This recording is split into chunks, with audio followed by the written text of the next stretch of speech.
In this video, we will be looking into Baer's law in development biology.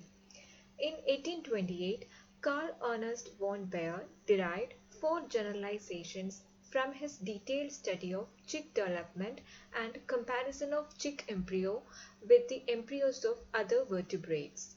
Here, we can see embryos of four animals: horse, human, cow, and cat. Can you guess which embryos belong to which animal? For me, it is hard to identify the embryos. If I have to guess, I would say C might be an embryo of a horse. But I am not sure. It is hard to even guess. Von Baer also came to his principles when he couldn't identify the unlabeled embryos in his lab. Now, we will see what are those principles. First, the general features of a large group of animals appear earlier in development than do the specialized features of a smaller group. So here we will consider the general characteristics of vertebrates.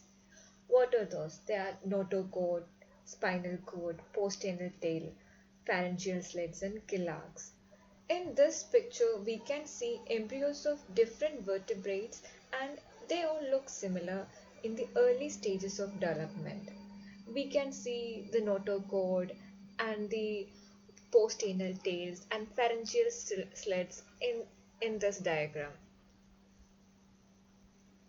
But when it comes to the later stages of embryonic development, more specialized characters are visible, like the shell of the tortoise, gills in salamander, and the beak of the chick.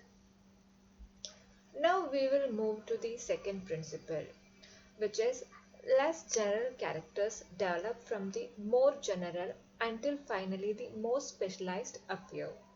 In the first principle, we saw that most common features are developing in the early embryonic stage. After that, the less common features are developed, and the specialized features which are unique to the particular species are developed at the later stage. All vertebrates initially have the same type of skin. Only later does the skin develop the special features like scales and the feathers and hair. In the below pictures, we can see newly hatched birds and baby squirrels and hamsters.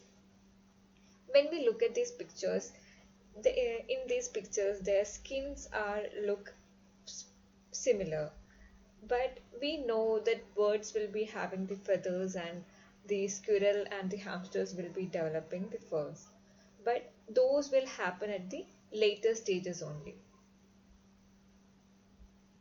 And the another example is about the development of limb and digits in duck and kangaroo.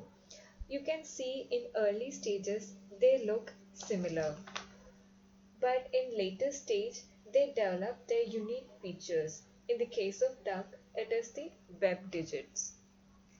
Now we will consider the third principle.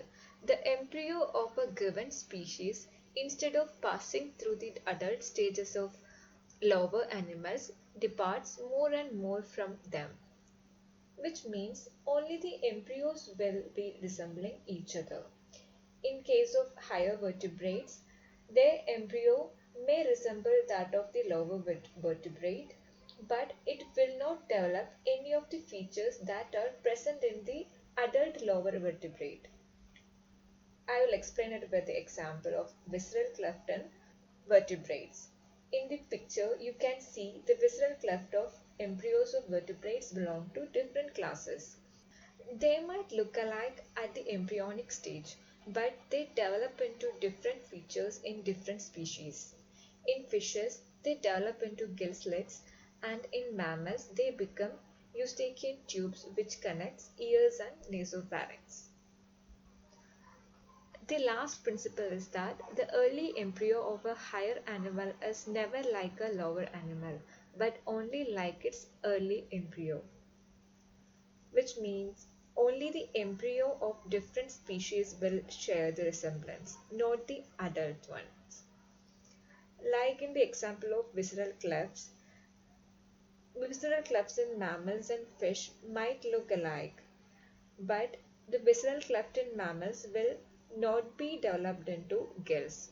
they will be formed into eustachian tubes. So these are the four principles or the generalizations which drawn by the von Bohr. He also observed that there is a common pattern in the development of vertebrates where each germ layer, ectoderm, endoderm, and mesoderm, they will give rise to the same organs in different species, like different classes of vertebrates.